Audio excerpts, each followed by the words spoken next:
এখন বিধানসভা সমষ্টিৰ নিৰ্বাচনৰ কাৰণে প্ৰচাৰ অভিযানৰ সভা কমিটি তুংগত হৈ চলি আছে আৰু আজি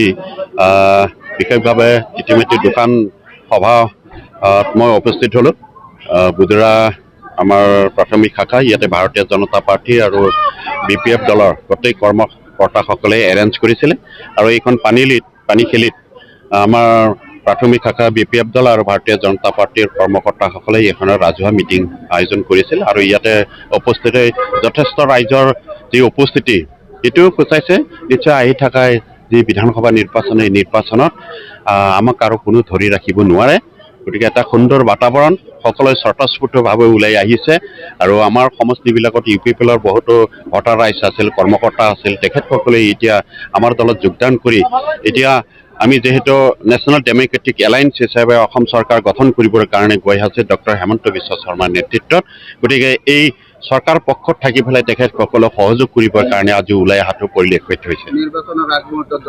বহুত ভাল লক্ষণ আমাৰ দলে বলে যোগদান আৰু এইকেইদিন যোগদান চলি আছে মুঠতে ইয়াতে আমি যি দেখা গৈছে শূন্যফালে ঢাপলি মিলিছে UPPL গতিকে UPPLৰ বেছি সংখ্যক ভোটাৰ ৰাইজ আৰু সদস্যসকলে যোগদান কৰি আছে গতিকে খুব এটা ভাল পৰিৱেশটো আমি দেখিবলৈ পাইছোঁ